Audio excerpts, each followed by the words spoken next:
Sanibona ingane zakwethu, ake nginibelele phela futhi ngabuyela kuyona i-channel ehamba phambili ye-radio ingeza. Lami igama ngumfeza uNtuthu Ngakhumalo bathila sibona amagomede. Bothi mhlawumbe usebonsha kuleli khasi, ngizophinde ngicela enze sure ukuthi uyasubscribe, ungakhohlwa ukukhomenta nokulike nokushare. Okuyikhona okukhulu kunakho konke. Wengane zakwethu, mcula maskando ufundile abuya abimbongi-ke laphana wenza izibongo ngenkunzi malanga umsakazo Ukhozi FM.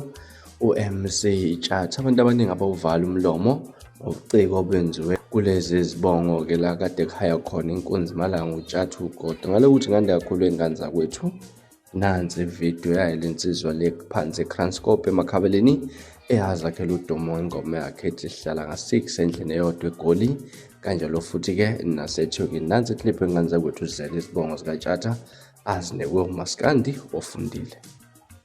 Tjatha ugodo dede amadume efudumeza inkundla usumkantshubomvu kule ndima. Nkosi abasakazi egabe ngekhono lokusakaza eliphelezelwa yindonda, amanye amakhosi egabe ngezinqa zokuqhwakela ehlalweni zobukhosi. Asukuma ahlala aqosha amanaba amabhinci ehambe eyithinitha kwangathi icecelo othekwane beyicobhoza ezibeni ejabulela ukuhlabana kwale nkunzi. Yahlabana ngendondo eyimbili emncintiswaneni we-DStv.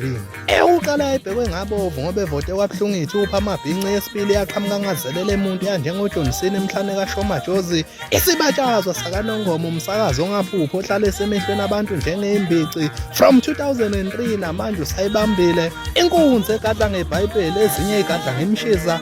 Umathembela kuKristu, inkinga zakhe zonke ibikela uJesu njengowelile ebikela umsizi. Ngothando lukaNgobo lumshisana ngesabatha.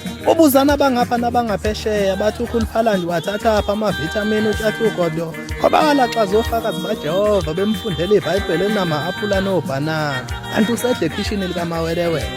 Icrash yentombi zaseLadies House mezimbona isimilo siba njengesengcange enyangeni yesibili. Nowelile emchuno wamqonda ngqo njengezulu elithunyiwe. Wathi wemsisi nakho ngisha.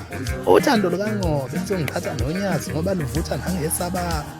Ukhathide Ngobe umhlonishwa ogabe ngenhlonipho nokuyithoba abahlonishwa begabe ngosimelane noMgalafawu.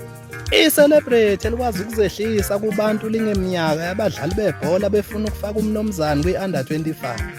Nkosi ayiqede.